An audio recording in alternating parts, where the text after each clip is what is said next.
Earlier today, I gave a presentation on marketing for authors, especially building your author platform and how to sell books without talking to people. I made it most of the way through my slides. At least I got the bulk of the main thesis of the information, but I didn't really get into the weeds or the details about how I'm actually doing it or what tools I'm using. So I'm making this video to wrap up the final few slides, which actually have a lot of information and show you basically how I'm using my author website and my email list and to some extent Facebook to build my reader funnel and to get more books to hopefully, get more readers to hopefully buy my books. So I'll skim through what I covered really quick as a recap. This is the stuff that all authors have challenges with, and the real problem is usually they're not properly communicating value, which is almost always the cover and the blurb. But if your cover and the blurb is already really strong and you already have enough reviews, then the options are to pay for ads, which can be competitive and are expensive, or you can build your own platform. And this is what I'm going to be talking about. It's free, but it takes some work and effort. However, you can set it up pretty quickly and it can work for quite some time. A lot of authors already have the basics in place. They have an author website, an email list, but they're not focusing on the relationship that they're building with the readers or their brand, which means how someone feels when they think about you. And you can do that deliberately by sharing the right kind of pictures and stories, because pictures and stories are what make people remember things and also feel things. With all of your content in different ways, you want to be focused on these four things. So you want to be emotionally relevant. Why should they care? But not just the details, not just this is what you will get, but also the stories and the pictures that make them feel things. And there are shortcuts to this, which I'll kind of show you how I'm using them on my website. So it has to be relevant to them. It has to be about things that they want or like already. You can't really train or teach people to like things, but you can tap into the things that they already like and you can explain why they will also like your thing. You also want to build a rapport, which is pretty simple also. It's just basically being yourself, assuming that other people like you will gravitate towards people like them. So share things that you like and you're interested in, as long as you've done your research and you're sure that your readers also like and are interested in those same things. And then you have to show up. So most people will ignore your message the first 7 times. You have to assume when they download your free book, they're probably not going to read it. They're probably not opening most of your emails. So you have to try to build a relationship and you have to try to get them to start reading your writing. And some of the way that you can do that is just repeated exposure, just by continuing to offer them the same things in different ways, telling different stories, trying to engage them, and maybe making the same pitch or offer multiple times. Maybe the first 5 emails at the bottom, you just say, have you read the book yet? Here's some reviews. Go click the link to leave a review if you want, things like that. And then engagement. You want to ask questions and ask them to take action, but you want them to make micro commitments, which means don't ask them for anything really hard. Ask them for the simplest, easiest thing. There's a trick in sales marketing and sales tactics where they try to get you to say yes as much as possible. So you ask a lot of questions where you know the answer is yes. Like, do you like books? Yes. Do you like science fiction? Yes. Do you like aliens? Yes. And then, would you like a free book of my free sci-fi alien whatever. So by getting them to say yes with questions that you know the answer to already, you can lead them to continue the pattern and keep saying yes. Most readers are only looking for free stuff, or they're looking for books or content. They don't actually want to know who you are at the beginning. So you kind of have to sneak in the information about yourself in there in a way that doesn't feel tacked on or spammy, and is also related directly to the story that you're offering. One of the ways that you can do that is by including an author's note at the back of your book, where you directly say, we'll talk about story a little bit later, but basically, this is why I wrote the book. Here's the story of me writing the book. It has to be an emotional story that makes you personable and likable, and also kind of ties in with the book or the story that you've written. So it's a way to tie the content that they've already read to you as an author before you make your call to action, which is usually an opt-in offer for bonus material. Someone asked today a good question that I didn't get a chance to answer about could you use links inside the book for stuff like extra material, maps or pictures or things like that. You don't want to interrupt the story, but that might be a good thing to offer as an opt-in bonus at the back. Like, hey, if you like this story, I made this awesome illustration, or I got an artist to make some pictures, or here's my mood board that I was using when I was writing the book. Stuff like that's pretty good bonus content. They may not necessarily sign up to get it, but they would at least click over to your website and check it out. So while they're on your website, if you have a strong call to action, it's laid out the right way, they might sign up for something extra. These are the basics I'm going to be talking about, which is just the author website, the email list, the email sequence, and the opt-in offer. You'll probably want to test different opt-in offers. Don't just make one freebie and assume that it's a good offer for your audience. You might have to test a few. And also, you can't just put up something for free. That's not good enough. There's tons of authors who have free books. If it has an amazing cover, even if it has an amazing cover, which it should, and by amazing, I mean it's attractive to your audience and it's very clear and obvious what type of book it is. Even if it's a really pretty or beautiful cover, it may not actually be enough because it's not communicating the genre enough. You have to assume that you also need to provide a little bit of extra information to make them want to read the book, which could be your blurb or your hook or a couple of reviews, just a sentence or two, your strongest stuff that makes them want to, in combination with the cover, is enough to make them want the book. If they don't want the book, they're not going to sign up for anything. I'm going to talk about the other three in the next few slides. And we're going to try to focus on, does it work? Is it measurable? What's the point? That's easier to do online, which is why I am a big fan of reader funnels, which just means you build an online automated website funnel so that all of this stuff is just working in the background. People find you, they sign up, they go through your email sequence, and they buy books without you having to initiate any discussion with any particular person or feel like you're directly, trying to sell your book to somebody. However, you also want to focus on more than just the numbers. You want to be really focusing on making your readers or potential readers feel a certain way, because if you can get them to feel something and remember something or tell a story so they remember or feel something relevant to you, there's a greater likelihood that they'll become fans, and there's a great power in having actual fans. There's a difference between cold traffic and warm traffic. So trying to sell or pitch your book to a stranger will always have much lower conversion, whereas if they're already fans, if they already kind of know who you are, even if they have never read your work, if they kind of recognize your name or your face or have read some of your stories or emails, there's a greater likelihood that eventually they will take action, even if it's down the road, which is also why you don't want to just give up too early or have a too short autoresponder sequence, because it may take quite a while for them to finally take notice of you. So for general list building, I'll kind of touch on this slide, even though I won't really talk about what's on this page. I am a big fan of giveaways. So you, for example, pick out 10 new releases that you know are coming out in the next few months that your audience is already hungry to read by famous authors in your genre. And you just say, I'm going to buy those 10 paperbacks because I like them and I want to support the authors, and I'm going to give them away for free. You can sign up on KingSumo. KingSumo is a giveaway platform that I recommend because it's pretty good. And they can sign up to win, and then they can get extra entries for sharing. So if you can get one person to sign up, they might share with 5 of their friends.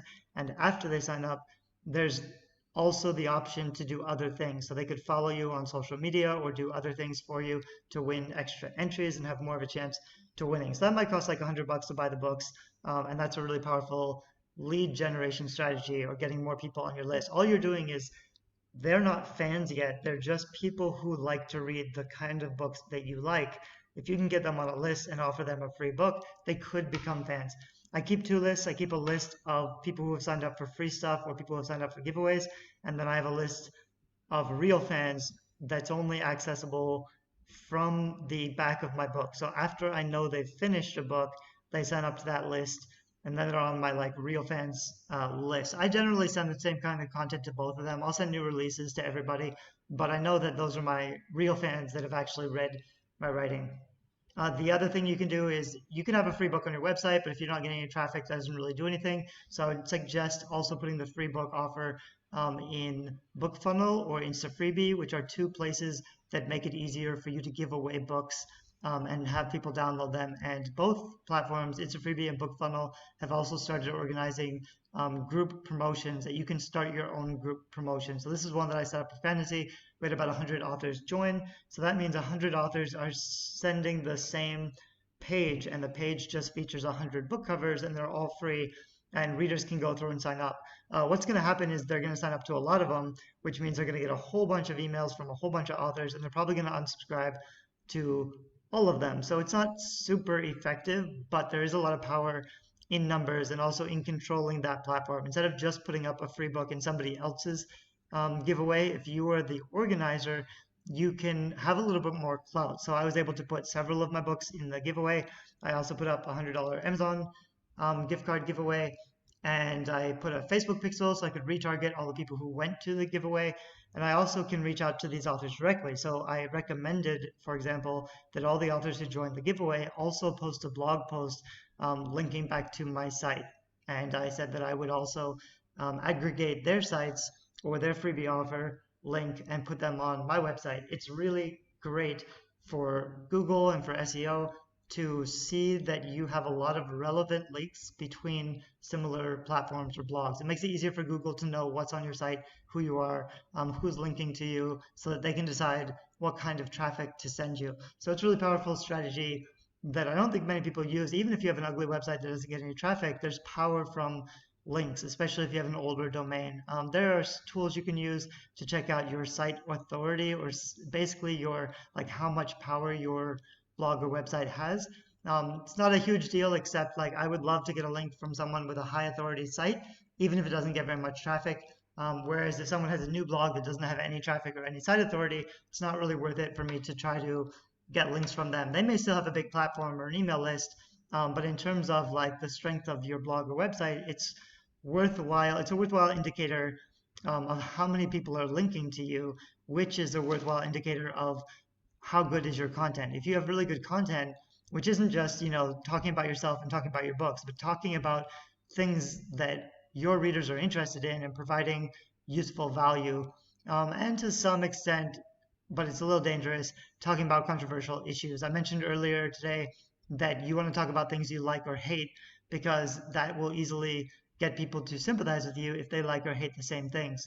However, you want to be really sure that your topic isn't too controversial. There's real controversy and there's kind of false controversy. So I could say I'm a cat person and not a dog person. I like Diet Coke rather than, I don't know, Fanta or something. Like, there are little things that some people have strong opinions about, but aren't really like their core true self or whatever. If you start to talk about religion or politics, that can be dangerous. It might be on brand for you, but it's also something like you don't want to intentionally be controversial just to be controversial. But if you write a post, for example, one of my posts is a letter to BookBub telling them why I'm breaking up with them, and it's kind of like a letter to a lover who left you, and I say something like, you're always with other people, you don't have time for me anymore, I can't stay in this unhealthy relationship. It was a really simple little blog post. I don't think it's gotten a lot of traction, but I haven't really shared it either, and some people are kind of starting to discover it and they think it's cool. So stuff like that, that's just like an interesting, cool piece of content. A lot of other authors identify with the pain and the struggle of applying for BookBub ads and being rejected all the time. So I'm basically putting a face on a feeling they already have in an interesting and unique way. So it's something that they will probably identify with and agree with, and feel things about and share, because it hasn't been done before. So it's kind of an interesting, unique piece of content. I'm going to move on. This is one of my blogs, which I just set up as the YA bookshelf. So with websites, I've always said that it's better to have a genre-specific site than an author site. Not everybody would agree with me, but nobody's looking for Derek Murphy because I'm not that famous in fiction.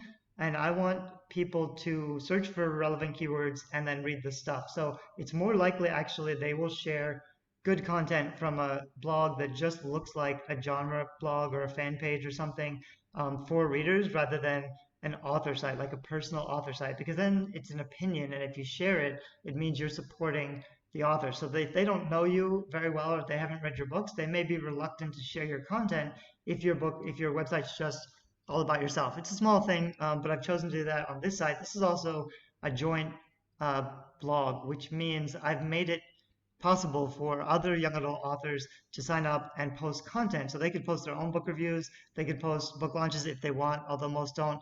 And the idea is that we can grow the blog much faster if a lot of different people are posting a lot of content, which is still a good idea. A lot of authors don't really understand the power of blogging, so it's hard to get people to be involved. And also, I think authors are skeptical about writing for free or giving away free content.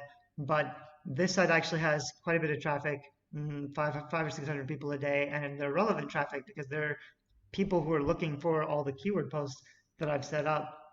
Anyway, so when I did that giveaway on BookFunnel, I changed my links in my sidebar, and I also added something up on top, which is called a banner. And then this is also the pop-up. So I have these three different points of the same content. So they're likely to see the offer several times. They're more likely to actually sign up and click something. And this was the original one, which wasn't very good. It was even as, I think there's also a problem with like if you were just giving away one book, or even if you're giving away 5 books, it's not really a numbers thing. They don't want 5 books; they want one good book.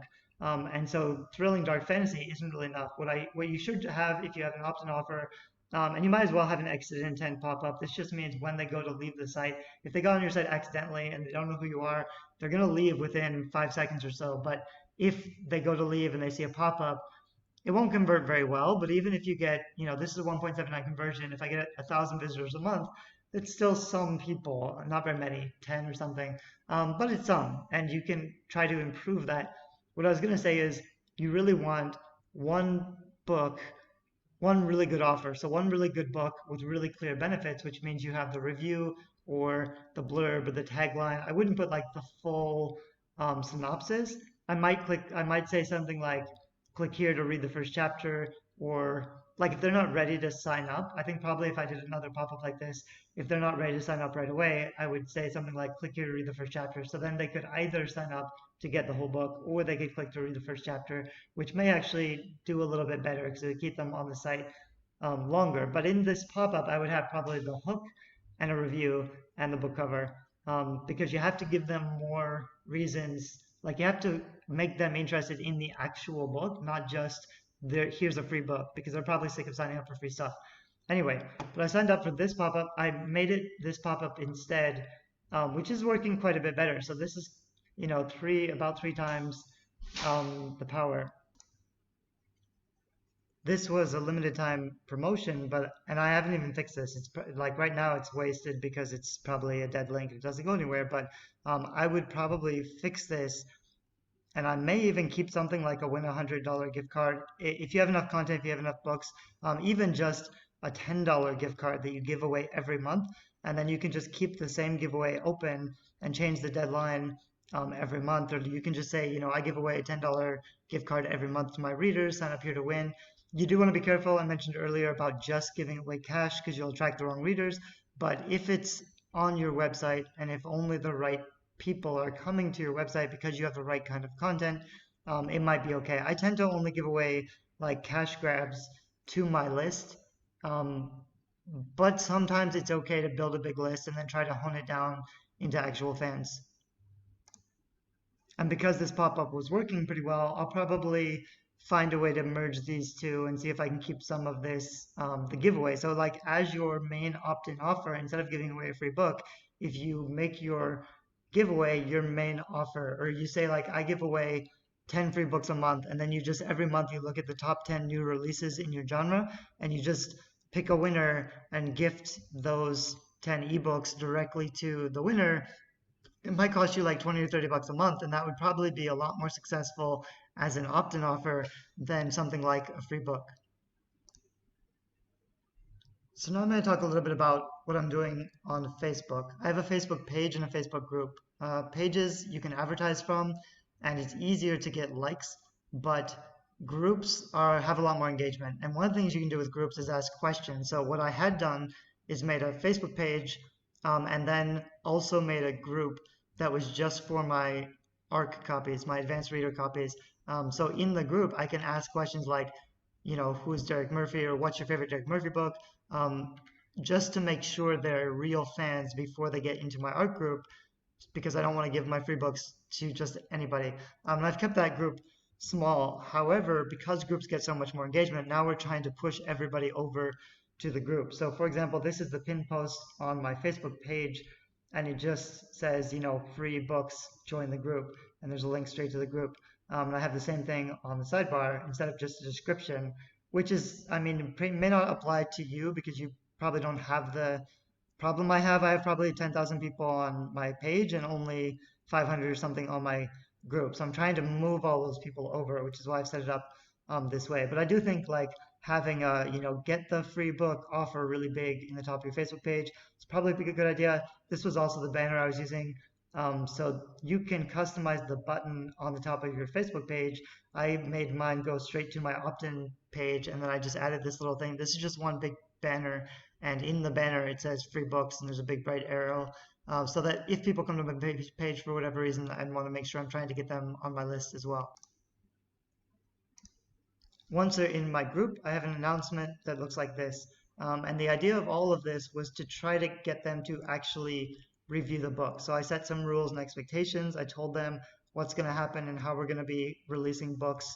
What we also tried to do, because on BookFunnel, you can use something that's like an automated email campaign that's separate. So you can set up, you can put an email list that you already have of your ARC readers and copy paste it into BookFunnel so that they will get, I think it's 3 emails. So the first email is like, here's the book, it's available.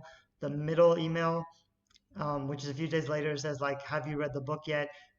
We're gonna hope that you review it on this date. This is the date it's gonna be out. And then the third email is like, the book is live, go post your review. So that's kind of nice because you don't have to follow up with everybody or your whole list. It's only the people who have gotten the ARC copy. If you do ARC copies, I generally give, I mean, I've given out 500 copies before, but I have trouble even giving away 500 copies of my ARC book. And ideally, you would just have 100 really active ARC readers who are more likely to leave reviews. So we basically tried to add engagement, and then down here I say, after you've got it, please leave a comment or like this post to make sure that you've read it. I stress that it's kind of urgent. I added in some pictures. There are some, we actually made a few mistakes, and so I'll talk about what those are. We were trying to, it's frustrating to give out free copies and they don't review it. So we were just trying to add some accountability and try to make sure that the people on our ARC list that are getting the ARC copies are actually going to leave reviews. However, you can't ask people for a positive review. You can't even steer them in a direction. Like I usually say, if you like the book, I hope you will review the book. So that's kind of conditional already, because if they didn't like the book, then hopefully they won't review the book. It's implied, but I can't say, please give this a good rating, or I hope you, give it a 5-star rating or whatever. You can't ask, or you can't steer them in a certain direction. So you have to be careful about that language. You also can't suggest you'll remove inactive readers, which is what I had done originally. I said something like, we only want to give ARC copies to people who are reading the book. So if you, I mean, I know you're busy, if you're already on a lot of ARC readers, if you don't have time to review the books, we will remove you from this group so that you're not getting the book. That's what we had said originally, which is completely rational, but it's against Amazon's terms, because you can't have a membership that's dependent on leaving reviews. Like the price of joining or being included in the member site is reviewing the books. It says it in the terms, so I had to remove that part to make sure that I wasn't breaking those rules. You also can't ask for an Amazon account so that we can check the reviews that you posted. I know it's pretty common for readers and authors to they send you the link of their review so you can check that they've reviewed the book, but technically it's against the rules to ask them for more personal details or to post a review or things like that. So you just have to be a little bit careful. A lot of people do it. It's probably not a huge idea, a big deal. I have to be a little more careful because people will watch what I'm doing, and if I accidentally break the rules, they'll tell me about it real quick. So I'm actually on Facebook right now. I've got a lot of chats down here from a bunch of you, but I want to show you real quick what it actually looks like in real time. This is actually, you can put videos in the top of your page on Facebook. So this is just an animated book cover basically that I cropped and made a video of for the top of my page. It's kind of cool if you're doing new releases. I've seen a lot of other authors post a banner, like they'll change their banner for every release. So every time they release a book, they'll have the banner with maybe a review and maybe the publishing date, which I should have done.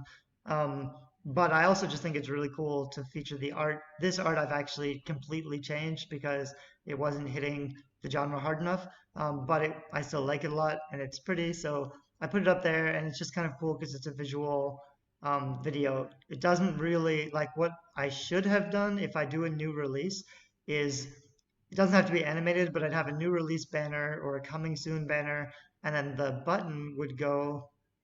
I think you can add a link. So I would add a link straight to the pre-order or straight to the book. And then this whole banner would say like the book is coming soon, here are the dates, and then the button would be relevant to this offer or whatever. I think that's a really good idea to change your page header depending on your new releases. I'm not that organized, so I probably won't do it, but you should do it if that appeals to you. And the other thing you can do is you can link pages and groups. So on this page in the sidebar over here, I can go straight to groups. There's also, they have some cool features on Facebook, like a course. So you can add like a series of videos, which I don't know how you could use as fiction, but you could probably figure out a way. I haven't really tried the shop category, but you could, I think, add all of your books into a shop with more details and links. So like when they're on your page, they could check out your shop and look at all the books and reviews and stuff, and then click over to Amazon to buy. I think that's possible. But you can also have groups that are tied to your um, Facebook page. So here's just in the description, there's a link that goes over to the group that I actually want them to join, along with a couple links to my main websites. And if they go over to the group, this is the review team. And if I wasn't already a member, it would ask me some questions first to kind of make sure I was a real reader. Like I said, we may change this because the page has just about 10,000 people. This has 561 members, but because groups get more engagement, like you want a page for advertising. I don't think you can run ads from a group yet.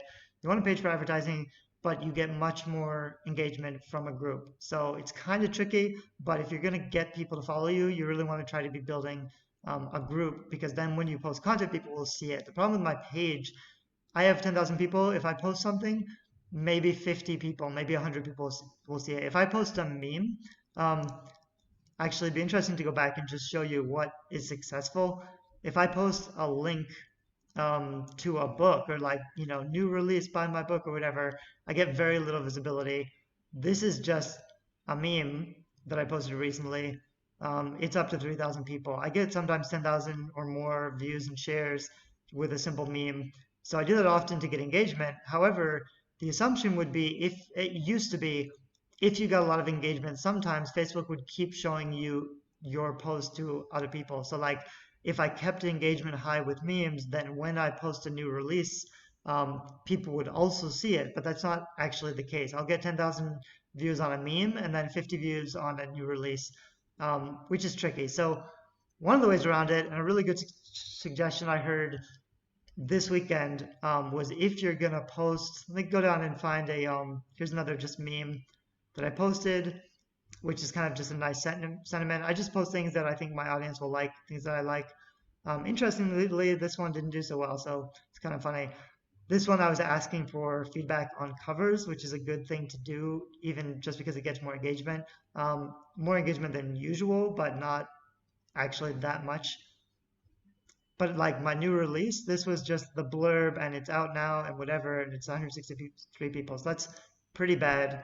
And I have a link in here and I have a call to action in here. I heard from someone that what you should really do is have the link in the comments. And instead of saying link in the comments or whatever, you would actually have the image, and in the image it would say link to the comments, because then Facebook would be less likely to depress it. Facebook doesn't like you to send traffic outside of Facebook, so they won't show your content to your followers if you're trying to get them to go outside of Facebook, which kind of sucks. But so one way around it is to put your call to action or the link down in the comments, and then just make that what you do and people get used to it. It's a little tricky, but the main problem is that pages just don't get enough reach, which is why groups are generally better.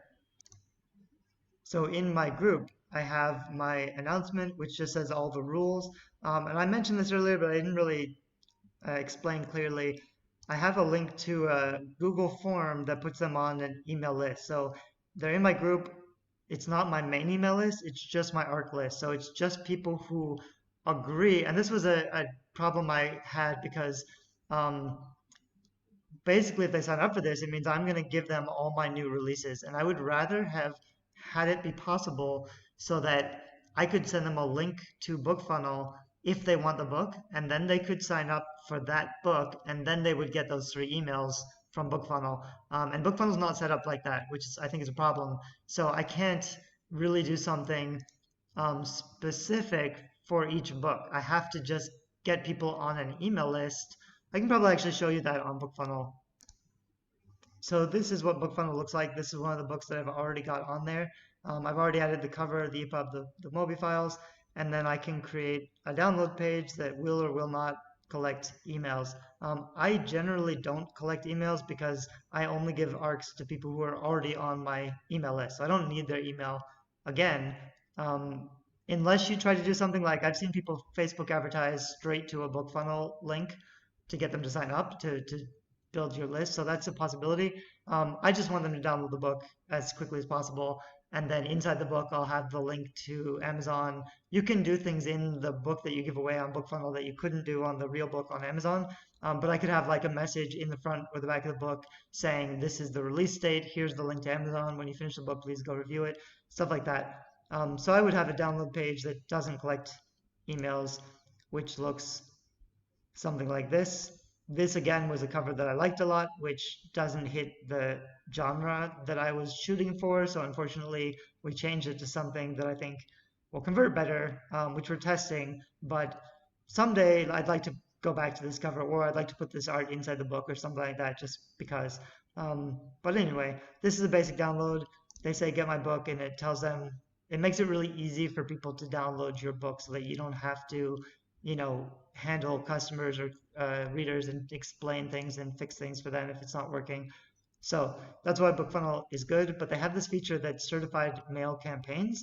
So I can set up a certified mail campaign for this specific book, and I can customize the emails a little bit, but the basic emails will be like, here's your free book, here, like, are you reading, how's it going, and then I hope you liked it, please leave a review, and it just all goes out automatically. However, the way this works is you have to copy paste an email list.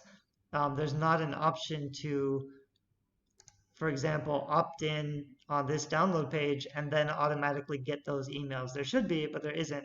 So what you have to do is manually import your emails for people who have signed up to get your ARC releases and put them in here. So you could do something like a unique Google form for every release, but that's kind of a pain in the ass. So all we've done is have one simple Google form, which looks something like this, where they answer a couple questions. This is actually a lot more information. I would probably simplify this and just make it as simple as possible and basically ask for an email. Like the more information, you'll qualify the readers better, but your conversion will be down. The more hoops they have to jump through in your form, the less likely they're going to actually fill it out and complete the form. So I would simplify it. But anyway, that's kind of how I'm using Facebook right now. It's not really my best strategy. Also, we do a lot of Facebook ads, but that's a whole other thing that I won't get into. Okay. So now I'm going to talk about blogging and websites and designing an author website and how to put your website together and things like that. If you don't know what to blog about, which is a common thing for most authors, here are some ideas. You want to be talking about books, and not just your books. You want to be talking about other books in your genre.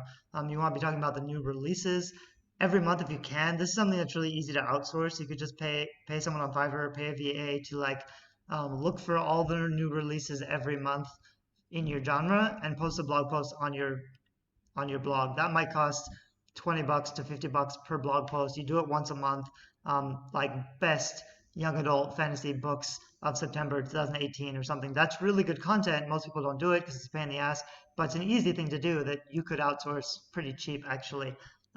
Yeah, so don't just talk about your books. Talk about books in general, other people's books, issues. If you really tapped into the market, a lot of different genres have hot buttons. So like sci-fi fantasy readers probably love or hate, the newest Marvel movie or Star Wars movie or whatever. Talk about those things, those controversies. Pick up on what's trending. You can also set up like Google alerts for what's trending. But if you're kind of plugged in on Facebook, if you have friends in your genre, which you probably do, you'll kind of notice like what's going on, and then you can just find a way to summarize the discussion in an interesting way and talk about it. Not all the time, but maybe once a month. Even if you have a good one every couple months, it's kind of a good habit to get into so that you're talking about the industry, become recognized as, someone who knows what's going on. But also, people are going to be searching for that stuff. So if you are talking about that stuff on a blog, you might show up.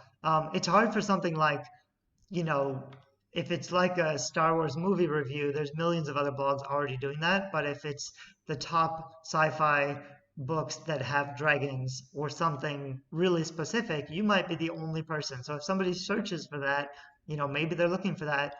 And there are some out there, and I am writing one. So if you want to blog about sci-fi books with dragons, Space Odyssey with dragons, ask me to feature my book, and I will send you the link.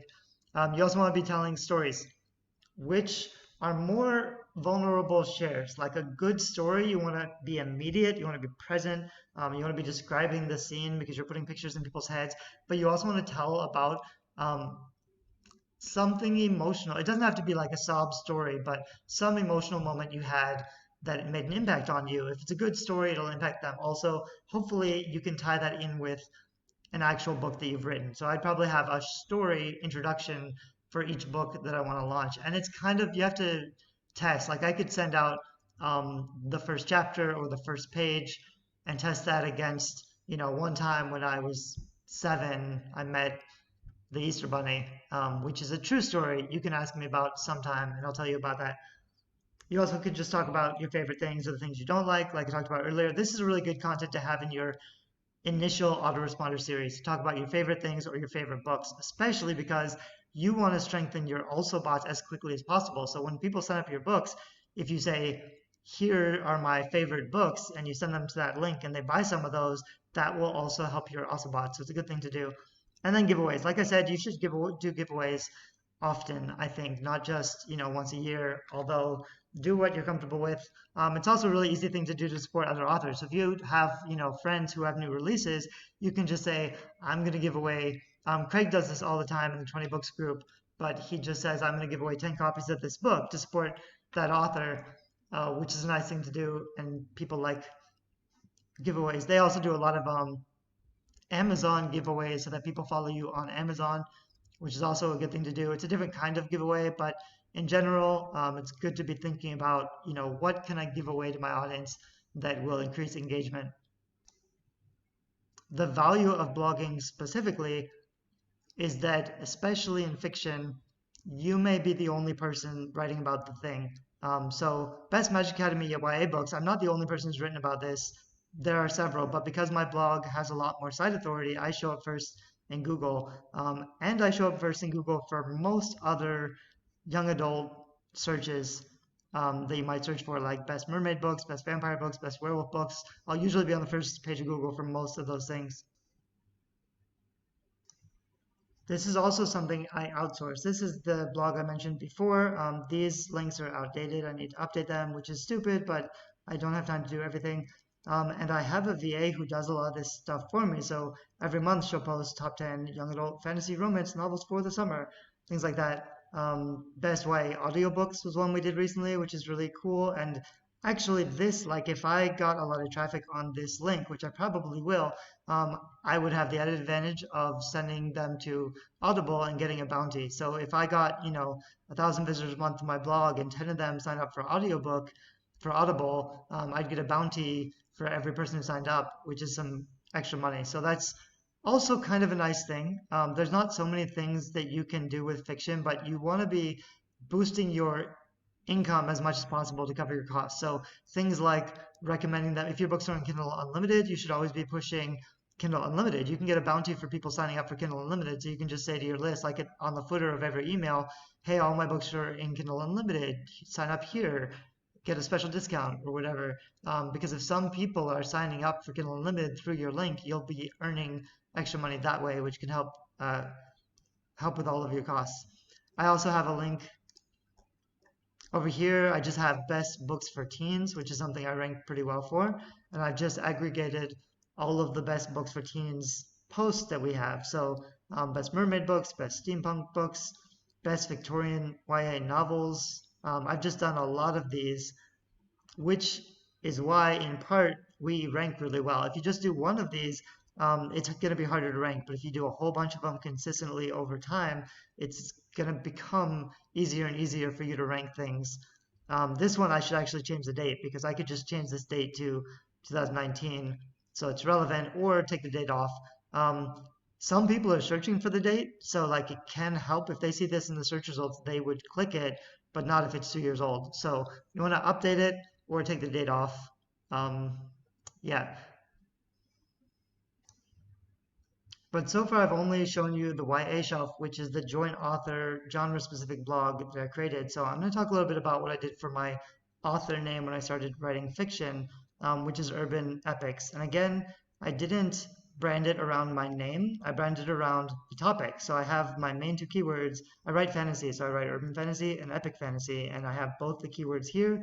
I have a little tagline down here. This is the new design, so I'm going to talk about what I used, what I'm using right now, what I'm testing out right now. For the first like 3 or 4 years, I just use a simple, clean WordPress site. And if you search for like best WordPress sites for authors, you'll probably find my list on creativity.com, which is just like 100 different WordPress themes that are okay. But keep it really simple, keep it white, plain. That's what I've always said in the past, because it's easy and you don't want to waste too much time trying to mess around with your website. Because you'll probably change it all anyway, you'll probably make mistakes. The most important thing is to have basically the right content. So you can do a lot of this stuff that I'm talking about even on a pretty basic site. However, because I'm really focused on branding right now, if they only land on my website once, I want to make sure I'm having the strongest emotional impact as possible. So if you just have a clean, simple WordPress website, I used to say like the best thing on your cover, on your the best thing on your website should be your book cover, because if you have a lot of other graphics and crap on your website, your book cover won't stand out. It'll get drowned out in the noise. So you want to keep it really clean and simple, and you want really good covers to feature. However, you also there's a big advantage to having someone land on your site and thinking, wow, this site looks cool. I'm attracted to this stuff. Maybe I'll stick around for 5 more seconds and look at something.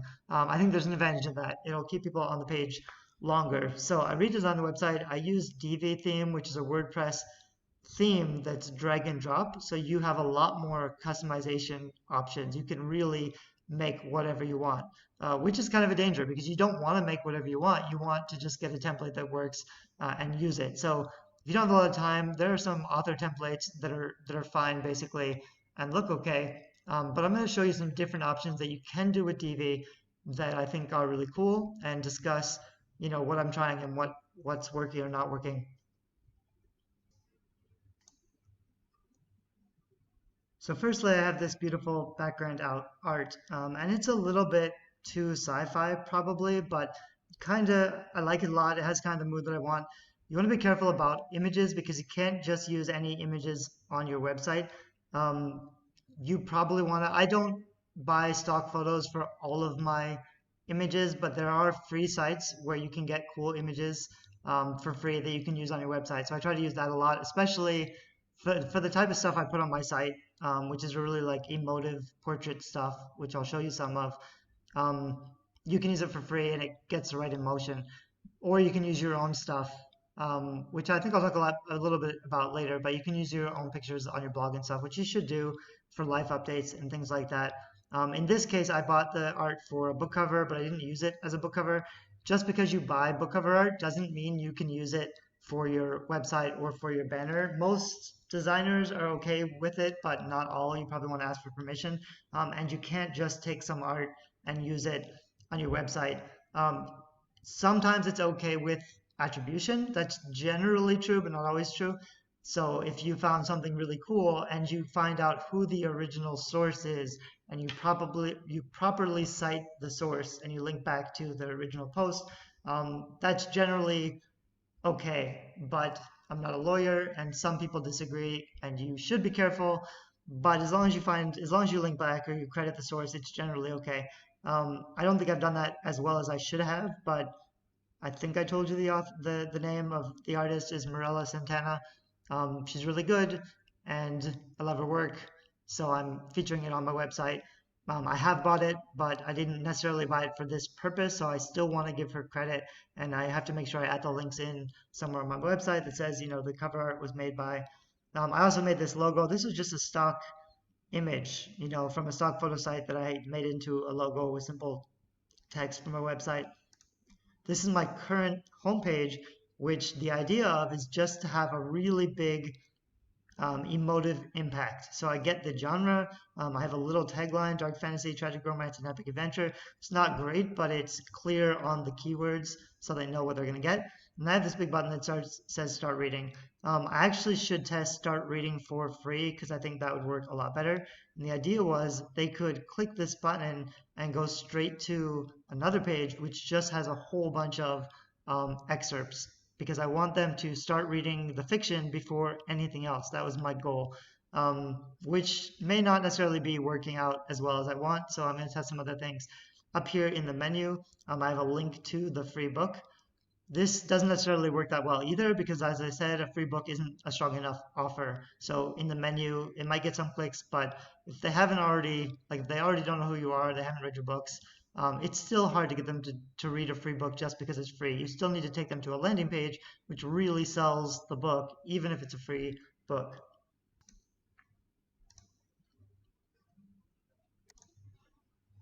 Also, I've kept the menu really simple. I have a link to the blog. I have our books, which I haven't even really set up yet, I don't think. And I have an about page, which I'll show you. It's okay. And a home page. You want to keep your menu really short. I think 5 links is the max, maybe 6. Problem is if you have too many links, it's going to break, especially on mobile. Divi also does this really cool thing. I haven't used it that well, but you can click back and forth to preview how it's going to look on mobile or tablet or phone or your PC to make sure that it's going to look okay. But because if you just design your website for PC, something like 60 or 70% of your traffic is going to see a broken website. So obviously that's no good. You want to try to make sure you have, they call it a responsive website, and you can buy a WordPress site that's responsive and it should kind of look okay. But Divi has a feature where you can actually see how it's really going to look, which is kind of useful. Then you can adjust it so that it looks pretty good everywhere. So if they click on this start reading button, there's also this button where they can go down the page and see other things. If they click the start reading, then they'll go to this page, which I also set up in Divi. It's a feature which is tabs or something. So I have 5 different books from the co-authored pen name that I'm trying to launch. It says choose your own adventure. This font might be a little too hard to read, so I'm using the font because I like it, and it hits the branding. I think it's good to have a font that you use everywhere. You'll see this is basically like a simple serif font, and then a tall sans serif bold font for headings, and then I have like one script font which might be a little too unreadable. It's okay to have some style. You don't want to have more than one fancy font. It's kind of fun to put a fancy font on your website, but it should also be readable, so that might be a problem. Then on each of these tabs, I'll actually show you how it works. So this is kind of what it looks like. I could scroll down. I'll show you what the homepage looks like. I guess now this isn't really updated. And actually, Amazon doesn't like you using their logo on your website. We found out recently because when we applied for an Amazon Associates account, they wouldn't approve our website because we were using their logo in a way that they think is off-brand. So even though like this might be totally fine, I wouldn't necessarily say don't do this, because unless you're applying for an associate account, it doesn't really matter. And I think it is good to let readers know where they're going, like go to Amazon, buy the book, or whatever. I like to have, get the book or read chapter 1 for free. This is an animated book cover that I made, which is kind of fun. It loads slowly. The problem with this kind of site is it's really graphic heavy, which means it's a little slow to load, which is definitely a problem. I need to try to minimize all my images as much as possible and maybe make my homepage simpler, because if it loads too slowly, Google's going to stop sending me as much traffic, which can be a problem.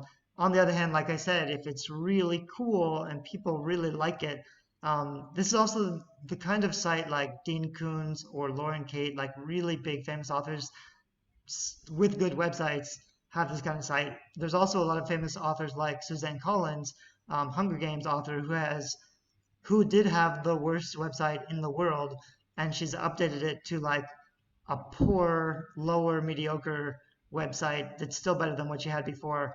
Um, which is too bad, because with all of that sales, she really should have invested in a good website. Anyway, I have a new release, big feature on top. I have some reviews. I probably have too many reviews.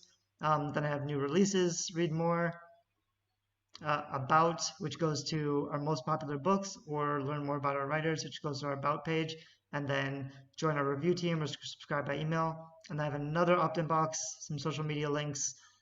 These are just memes and pretty pictures, so they serve no purpose other than to make my readers feel good. I use a lot of Adam Bird photography because he's makes this amazing art that I love. So I also just have some other art that I've pulled off stock sites or free picture sites, and then a couple memes that I know are going to relate. These are like 3 really good memes that are going to relate to my audience. Also, Paper Fury is kind of famous for young adult, and Victoria Schwab is a huge author in young adult. So fans of young adult who see these names, it's a little bit of brand transference where like they see me sharing content. They know that I also follow these people. It's a little bit of symbiotics or something like that between me and the readers, that we both follow the same people and like the same people. It's a simple thing. I have more book reviews, and I ask people to leave book reviews because they're important. I have a picture of a girl and a cat because cats are awesome. I have another really pretty picture that might appeal to people who like my books. More reviews, another pretty picture. Like I said, it's really graphic heavy. And then I have 2 first chapter excerpts just on my homepage. It's a sneak peek of 2 books, and I would probably try to keep these updated for whatever I'm pushing. And it's just the first few paragraphs of the story, and then it links to the full chapter of the first book. On that page, it's just a blog post, but on that page, there's a link to actually go and get the book. And at the bottom, I have today's deals, which need to be updated. But basically, all my 99-cent books, or whatever I'm running for 99 cents, or what I should have done, and I don't. I often do, 99-cent promos for my author friends or list swaps. So it would be an added bonus if I added their list swap link here while, like, for the week around their promotion. That would just be nice. It would also give me good content. It would also help with my also bots, because, like I said, if you're promoting 99-cent deals from other books in your genre and people buy those, that's great for you because it'll help strengthen your also bots as well. And then more reviews at the end, and then a huge sign up banner at the bottom with something pretty specific. I thought this was all a good idea. I thought this would work really, really well. I haven't really seen the extra opt-ins or conversions that I was hoping for the amount of traffic that I get. Probably there's too much information. Probably I should simplify the homepage and have mostly a more specific call to action. Like if I was just focused on the opt-ins, it would be like free book, sell the book, sign up for the book, and basically nothing else, and then maybe some other stuff in the menu. So I might test that later. And I'm actually going to show you some examples of what that looks like. So this is a more standard blog header where I have, instead of that read more button and nothing else, I would have sign up for new releases, sign up, and my social media links. Sometimes people just want to sign up or they want to contact you right away. I might even have like a contact. This also has a menu up here. I don't have a contact. I have on the about page, there's a way to contact us and a form and stuff. But I don't really want people contacting me, and I don't think most readers are going to reach out to the author anyway, so it's kind of a waste of space. to have a contact link up on top. However, if somebody looks up your website because they want to get in touch, then it's kind of frustrating not to have a way to reach you. So some people might care. I don't think it's a big deal. So this will probably work better, and then just have my featured new releases right at the top. This was another version, which is also a really good idea, just to whatever you're releasing to have a really big banner on top for that book.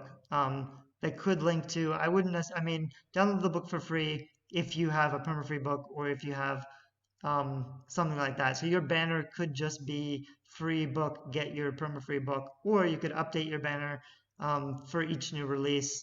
These are actually slide shares or slideshows.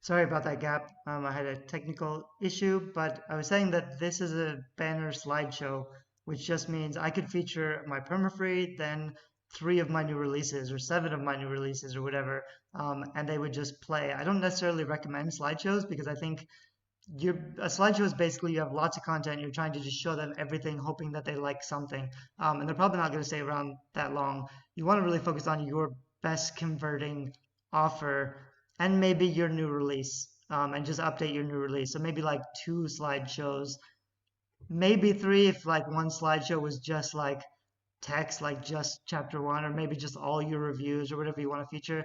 But I think generally people try to squeeze in a whole bunch of stuff in their slideshows, and that doesn't work so well. Anyway, so I'll probably test these out because I think it's a good idea. However, the other thing that I can show you is you could make a landing page like this, where if you really want them to opt in, you would just have the book cover, background art, a synopsis, and a link, a bunch of reviews. Like this is a landing page. So this is just everything on this page is to get them to pay attention and to want this book really badly, and to sign up to get it for free. So it's a good idea. Like if most of your traffic has come to your homepage, the danger of something like this is if people come to your homepage and they only see one book, Google may not know what your blog is about if you don't have enough text. There's some other things with blogging I haven't talked about, but things like when you're blogging in WordPress and you add an image, you need to add keywords to that image because Google can't process the image itself, so they don't know what it is. If you just have like an image heavy site and not a lot of text, Google won't know what your site's about and they won't send you any traffic. But you can tag your images with keywords, and then you can also just make sure that you have some keywords on your homepage at least, your genre keywords, some reviews. Make sure you have some of that stuff so that Google knows who you are. But a page like this would definitely convert a lot better. So if people landed on this page, and I had like free book and there was the blurb and the reviews and this great art, and a sign up banner. This is kind of an ugly sign up banner down here, so I'd want to clean it up a little, but it's functional. This type of page would work a lot better. So I might test just putting something like that on the homepage because you want to capture as much as your traffic as possible. I get something like 500 to 1,000 hits a day on my website, and I only get, I don't know, 20 or something opt-ins a day, which is pretty poor conversion. I'd love to get up to 100 opt-ins a day with my current traffic. So I probably need something like this, which would probably convert it, 20 or 30%, as opposed to all my other stuff, which is kind of subtle. Like all my website content is about other stuff. And then, if they look in the menu, if they look in the sidebar, if they click this link, they can go to the opt-in offer and maybe go to this page, but not everybody will click that link or see the opt-in offer. So it's the same kind of thing with your book. They may download your book, but they may not read your book. They may not have read your book. So I'm going to talk about this a little bit more later, but you don't want to save the important stuff for I'm contradicting myself. I was about to say you don't want to save the important stuff for later, and then I told you I'm going to do something later. But the idea is you have to sneak in your most important content as soon as possible because most people, even if they sign up, they'll never read your emails. They'll never read your book. Maybe not most, but maybe 50% of people. So you need to put your really important messaging before, like immediately before they download the book or right after they download the book. You need to have your most important messaging there. That's the page they're going to see, um, for real. That's the only, like, that's the page that's going to get the most traffic, that's going to get the most seen. So you want to make sure you use that page really, really well, which is what I'm going to talk about later. Some of this stuff I already covered, so I'm going to skip through it. This I already talked about. This is a whole big thing. I'm going to go through it kind of quickly because I'm already just past the 1 hour mark on this video. But this is about email lists and what to email your list. And this could be a whole thing, but I recommend 3 months of content once a week, which is 12 emails and blog posts. I think I'm actually going to extend this into a 12-point template to tell you exactly what to send. It doesn't work if we all send the same things, but of course you're going to completely customize it with your own books and your own stories. But just as a general outline, I think I'll make something like a 12-step program that you can begin with. But these are some of the things that I'm doing. So they sign up. The first message is probably welcome. Did you get the free books? Here are your free books. Well, it'd be welcome. Here's your free book. The next email might be, did you get your free book? But that's kind of a waste of space a little bit. So I'd also use that to tell a story. So the author's note I talked about earlier, which would be in the back of your book, I would also put something like that in the beginning of your email autoresponder. And I was actually going to make a note which would be your hero's journey. You kind of want to feature out of the stories that you're going to tell. With these 12 emails, you probably want something like 4 personal short stories and shares, 4 excerpts or featured content, like featured books that you want them to read, and then maybe something like general updates. So actually, if you did that, you could just write, you could skip a week basically, and once a month you could be sending out, a monthly update. So you don't have to email all the time. What you should probably do is have them go through the entire welcome sequence first. So you would try to sell them on all your backlist stuff and focus on your branding and your relationship building really hard, and get them to read your like core offers and your book ones. And then once they're done with those 3 months, you'd move them onto a broadcast list, which you would just send them updates and new releases all the time. That's what would be smart. I don't necessarily do that. I kind of just broadcast to everybody, even if it interrupts the sequence, which isn't the best way to do it, but I'm messy.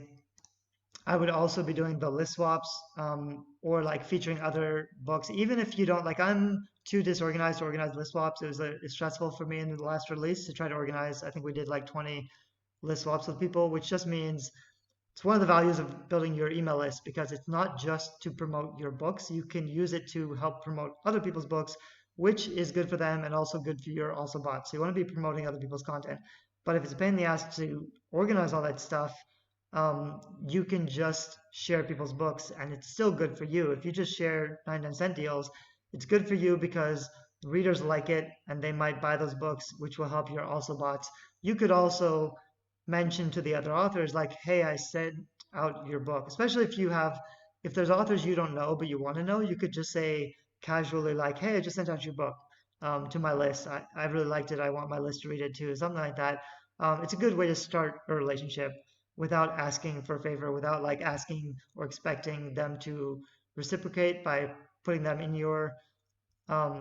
putting your book in their email list as well. Eventually, when you have a bigger list, with some clout, it is very strategic to deliberately set up dates with people and say, I'll share your book on this date and you can share my book on this date so that you can promote the right books during the launches. That works really well. It is really effective, but it takes a lot of organization. So if you launch a lot of books frequently, those kind of setups kind of take too much work. I would do it for a first book launch, or I would try to, or for like a really big, if you're doing a rapid release, I would do a lot of list swaps on book 1 to hit it as much as possible. Um, anyway, but that's some of the content that I would share. You want to share memes, you want to be consistent, you want a lot of personal interaction, you want to add value. So you're always thinking of how can I make this email the best email they get today? How can I make them happy to read my emails or look forward to my emails? What, like maybe it's just something as simple as including a meme in every email, which is something I should do. I post them all the time on Facebook, so I have a ton of them. The other thing that works is the open loops, which just means you mention something, but you don't tell them everything. So, for example, you see this on BuzzFeed all the time. It's like 7 tips to lose weight. You'll never believe number three. Now you have to find out what number three is. So you click the link to find out. Stuff like that works, especially. I'm not going to talk about like email subject lines, but it is really, really important. So you kind of want to test out your email subject lines to make sure they open, because if they don't open, it doesn't matter what you put in your emails. But even if they open your email, you can say something like, next week I'm going to send you, like, I just sent you this book. Next week I'm going to send you another book. Or next week I'm going to tell you my top 100 books or whatever. That's something else I have on my Urban Epic site. I have like my favorite 100 books. And I only add, like, when I read a really good book, I read a lot in my genre. So when I read a really good one, I'll add it to that list. But I don't just put, whatever books on that.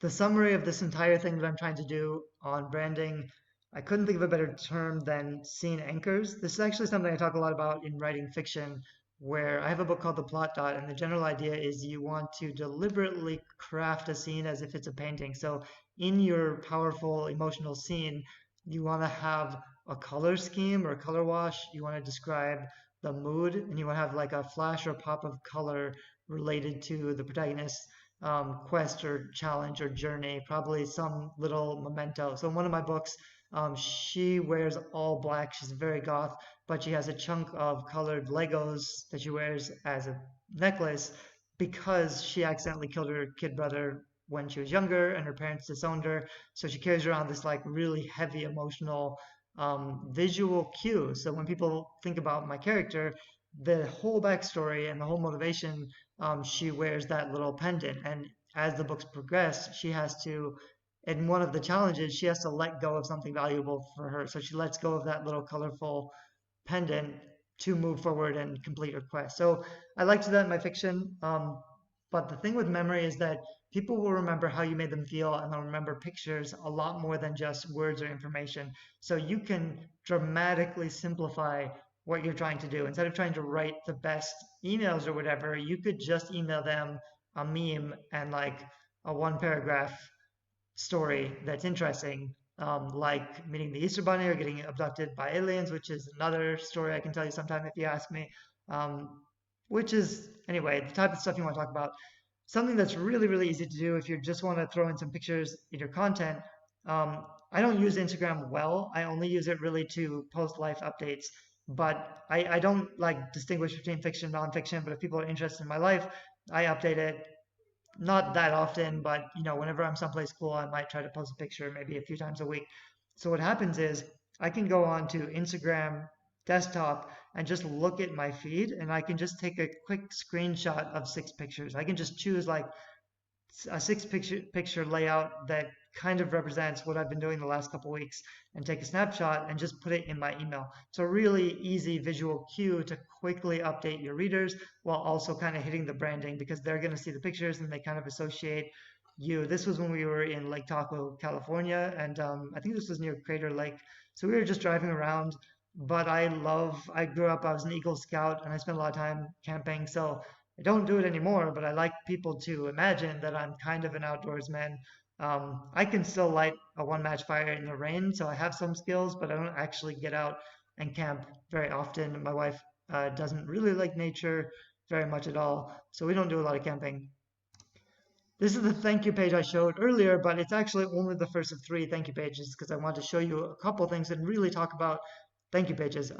This is where most people would just say thanks, goodbye. Like, if you want to follow me, here's my social media links, here's my email.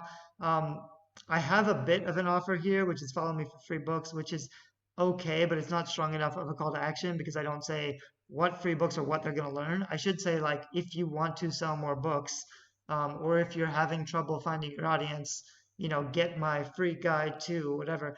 It should be a lot more specific, and I should hit the pain point and the benefit that they're going to get. You can do that with fiction.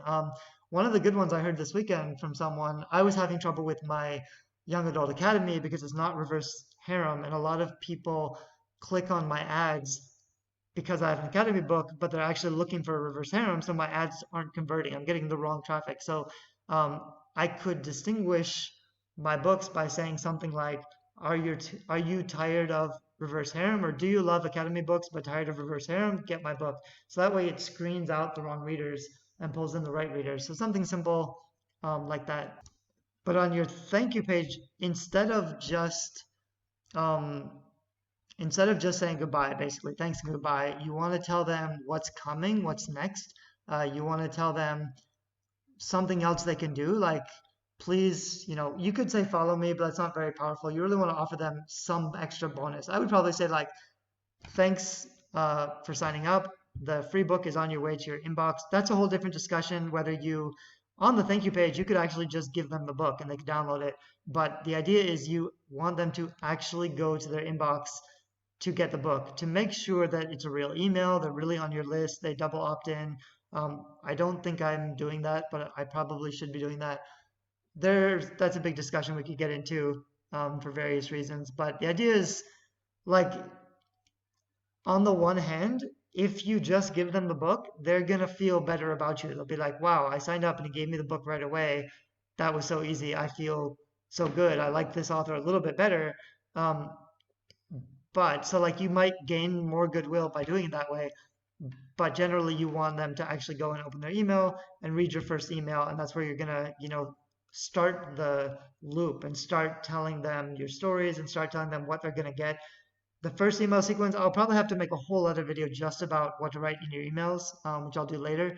But the first email should probably be like, this is what I'm going to send you over the next 6 weeks. I'm going to send you, like, if you keep opening my emails, I'm going to send you 3 more free books.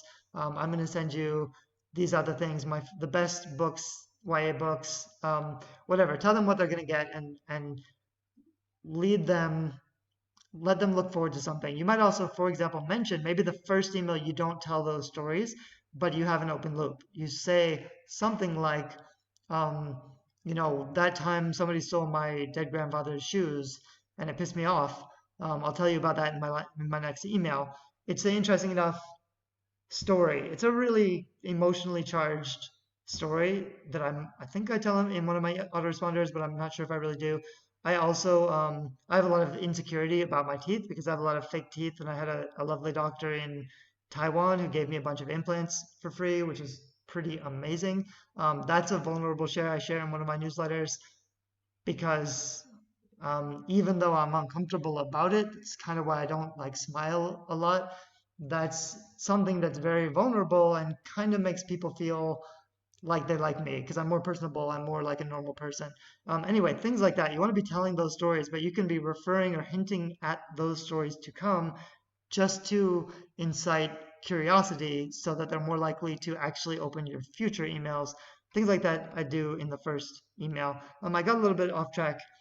What I was going to say on the thank you page, you could just show beautiful pictures. Here are just a couple of beautiful pictures that people will be like, wow, this is gorgeous. I want to read this book. I would probably use like a beautiful picture that relates to the book that they just downloaded or something. But even just a couple things makes them feel good. They might remember these pictures.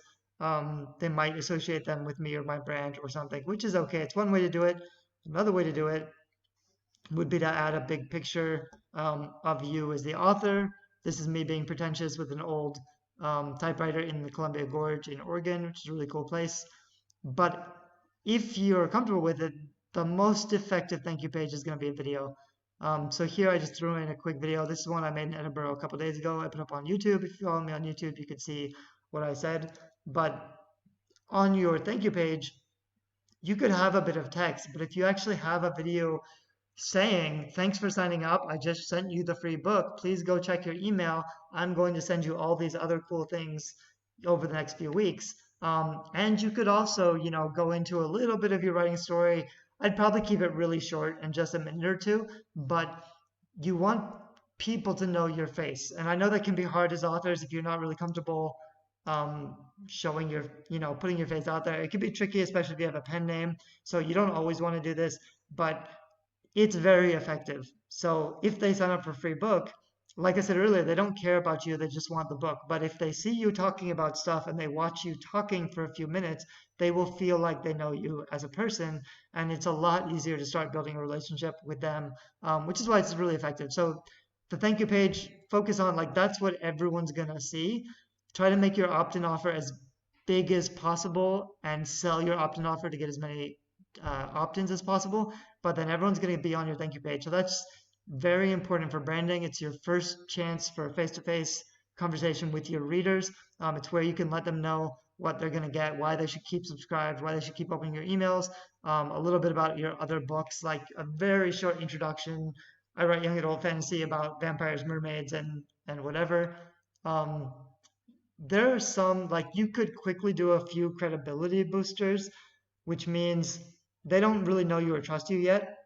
So if you can drop a few hints, I mean, it's a little lame to say, you're #1 bestseller if you only hit #1 for one day 3 years ago or something like that. But you could say, I just sent you this free book. When it launched, it was #1 in dark fantasy. It's a little thing, but it's a little bit of social proof. It's kind of proof that your book is good. Or I have over 500 reviews, so people are really liking it. I hope you like it too. Something like that. And if you have other things like I've hit the Wall Street Journal and the USA Today bestseller a couple times, been featured on CNN. I have some accolades. I don't talk about them. I don't feature them. I don't like to do that. But it would be smart, maybe not necessarily in my fiction stuff, but in my nonfiction stuff. You want to build trust as quickly as possible. The other way to build trust would be to show pictures of you with famous people, which is also kind of annoying. I know when people do that, it's also kind of uncool. But I have a picture of me and Mark Coker. I've met Mark a few times. He's the founder of Smashwords. He's a really cool guy. I don't feel comfortable using the relationship to sell books kind of thing. And nobody would know. Like a lot of people wouldn't recognize Mark's face or Hugh Howey. I met Hugh Howey in Taiwan, so I have a picture with him. It's kind of like that's the kind of thing I would put deeper in my autoresponder series where I might tell this story. I went to earlier today, I told the story about how I hid under the table at London Book Fair, a young adult book con that was in London a few years ago. My first con, it was terrifying. There were a lot of famous authors there, and they're not really friends, and they don't know who I am. But I got some really good advice from them, and I built a bunch of really good content, like writing advice from 30 best-selling authors.